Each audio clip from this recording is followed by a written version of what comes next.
Hello everyone, ఇవాళ మనం homemade panipuri ఎలా చేసుకోవాలో చూద్దామండి. ముందుగా పాన్ పెట్టుకొని కొంచెం ఆయిల్ వేసుకుని దాంట్లో ఆనియన్స్ వేసుకోవాలండి. ఆనియన్స్ లైట్గా సాటేట్ చేసుకోవాలి. అది కంప్లీట్గా మగ్గనవసరం లేదు, కొంచెం సేపు మగ్గితే చాలు. దీంట్లో ఇప్పుడు ఇలా మగ్గుతుండగా కొంచెం లైట్గా మగ్గిన తర్వాత అల్లం వెల్లుల్లిపాయ పేస్ట్ వేసుకుందామండి. కొంచెం ఆ ఫ్లేవర్ కోసం ఎక్కువ వేసుకోకూడదు, చాలా కొంచెం వేసుకోవాలండి. సో ఇప్పుడు నేను చూపించినట్టు ఆనియన్స్ ఇట్లా ఒక 2 to 3 minutes కొంచెం మగ్గిన తర్వాత ఇప్పుడు మనం అల్లం వెల్లుల్లిపాయ పేస్ట్ వేద్దాము. ఈ అల్లం వెల్లుల్లిపాయ పేస్ట్ కూడా కొంచెం వేగాలండి. అంటే మనం తర్వాత వేసుకునే ఇంగ్రీడియంట్స్ కన్నా ముందు కొంచెం అల్లంలో నుంచి ఆ పచ్చి వాసన అది పోయేదాకా దాన్ని మనం ఆనియన్స్తో కలిపి లైట్గా వేపుకోవాలి. దీంట్లో ఒకటి గమనించండి, మీరు ఎక్కువ ఆయిల్ వేయకూడదండి. మనకి పానీపూరిలో స్టఫింగ్ కోసం ఉంటుంది కదా, జనరల్గా మనకి పొటాటో స్టఫ్ చేస్తారు, దీంట్లో మనం అదొక మిక్చర్ లాగా చేసుకుంటున్నామండి. సో అందుకని ఎక్కువ ఆయిల్ వేయద్దు. ఇప్పుడు అల్లం కూడా కొంచెం వేగిన తర్వాత దీంట్లో మనం సాల్ట్, మన టేస్ట్కి కావాల్సినంత సాల్ట్ వేసుకుని మళ్ళీ ఒకసారి కలుపుకోవాలి. ఇప్పుడు ఈ టైంలో ఇలా ఇంకొంచెం వేగాలండి, మనకి తెలిసిపోతుంది అల్లం పచ్చి వాసన పోయింది అని తెలుస్తుందండి. ఇప్పుడు మనం దీంట్లోకి టొమాటో అండ్ పచ్చిమిర్చి కట్ చేసుకున్నవి 2 వేసుకోవాలండి. టొమాటో పచ్చిమిర్చి కూడా బాగా కలుపుకొని అవి మగ్గేంత వరకు టమాటా మగ్గాలండి, లేకపోతే అది అలా పెద్ద పెద్ద పీసెస్గా అలాగే ఉంటుంది. కొంతసేపు లిడ్ పెట్టుకుని దాన్ని మనం మగ్గించుకోవాలి. అవసరమైతే లైట్గా దాన్ని మన గరిటె పెట్టి నొక్కుకుంటూ దాన్ని మగ్గించుకోవాలండి.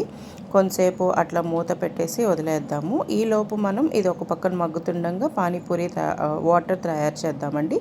దీంట్లోకి ఒక గిన్నెలోకి వాటర్ తీసుకుని మనం పానీపూరి మసాలా, స్టోర్ బాట్ మసాలా ఉంటుంది కదండి, అది మనకి ఏ స్టోర్లో అన్నా అవైలబుల్గా ఉంది. సో మీరు ఏ ఫ్లేవర్ ఏది కావాలంటే అది తెచ్చుకోవచ్చు.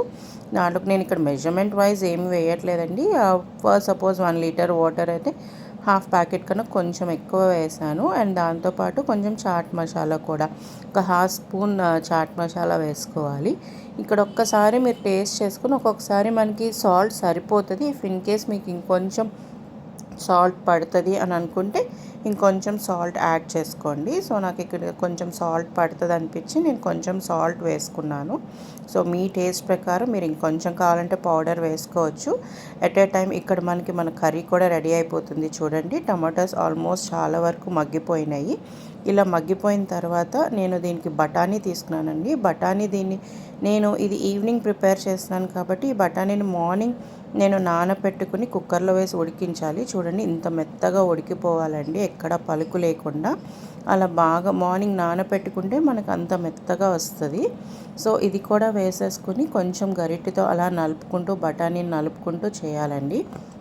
ఇది కూడా కొంతసేపు లైట్గా మనకి దేంట్లో అన్నా కొంచెం ఆ రా స్మెల్ ఉంటుంది కదండి, ఆ రా స్మెల్స్ అన్నీ కొంచెం పోయేదాకా అలా లైట్గా ఫ్రై చేసుకుంటూ ఉండాలండి. సో ఎట్ ఏ టైం దీన్ని మనం గరిటెతో అలా నొక్కుకుంటూ ఉంటే నలిగిపోతుంది. తర్వాత నేను బాయిల్ చేసుకుని పీల్ ఆఫ్ చేసుకున్న పొటాటోస్ కూడా వేసుకుని, కర్రీ క్వాంటిటీ అన్నది మీ ఇంట్లో ఎంతమంది ఉంటారో దాన్ని బట్టి మీరు పొటాటోస్, బఠానీ ఎంత క్వాంటిటీ కావాలో అంత క్వాంటిటీస్లో మీరు ఉడకపెట్టుకోవచ్చండి. సో ఇక్కడ నేను ఒక 5 to 6 పొటాటోస్ తీసుకున్నాను. మా పిల్లలకి పానీపూరి అంటే ఇష్టం.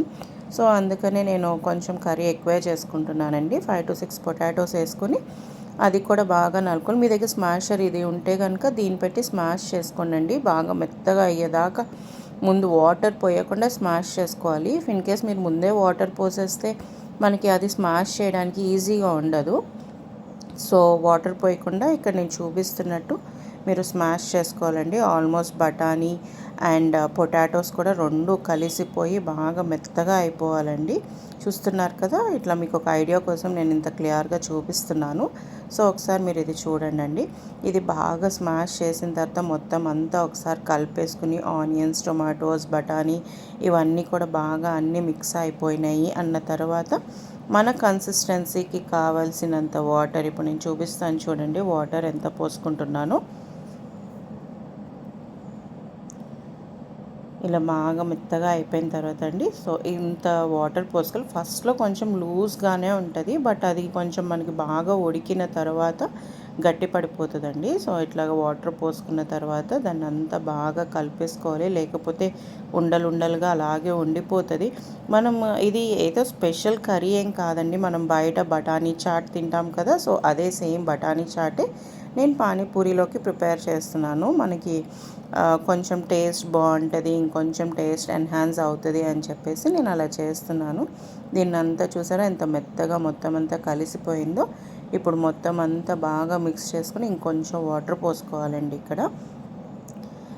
దీంట్లోకి కారం, ధనియాల పౌడర్ కూడా వేసుకోవాలండి, కొంచెం బాగా మంచి టేస్ట్ వస్తుంది ధనియాల పొడి వల్ల.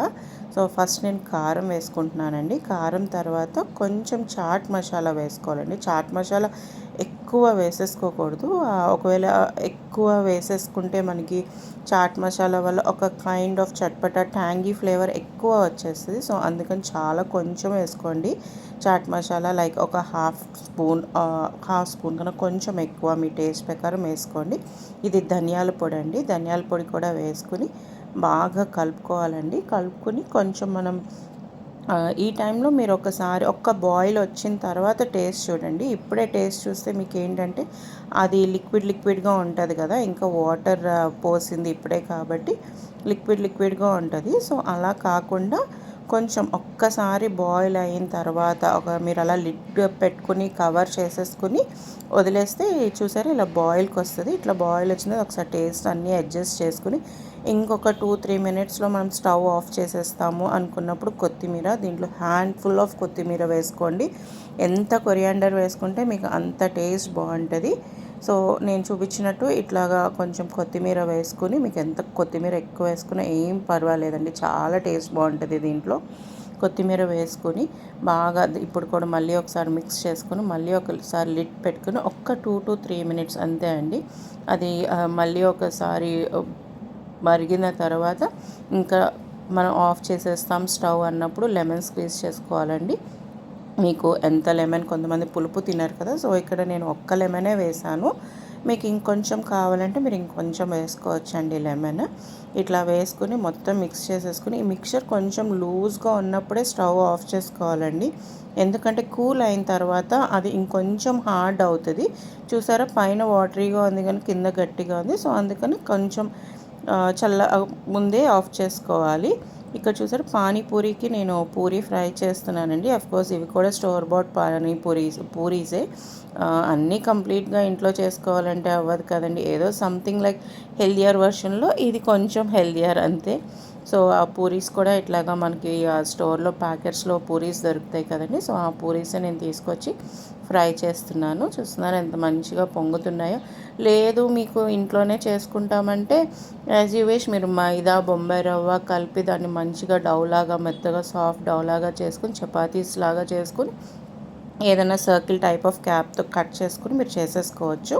సో ఈ పూరీస్ అన్నీ ఫ్రై అయిపోయిన తర్వాత నేను ఒకటి చూపిస్తున్నాను చూడండి. దీంట్లోకి మనం చేసుకున్న కర్రీ వేసుకోవాలి. ఇది ఇంకా వేడిగా ఉంది కాబట్టి లూజ్గా ఉందండి, ఆరల్స్ ఇంకా గట్టిగా అయిపోతుంది.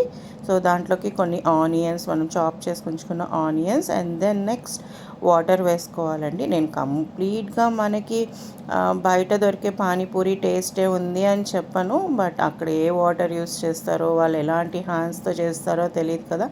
పిల్లలకి మనం ఇంట్లో కొంచెం నీట్గా చేసుకుని పెట్టుకోవడానికి ఇదండి. Thanks for watching. Please subscribe.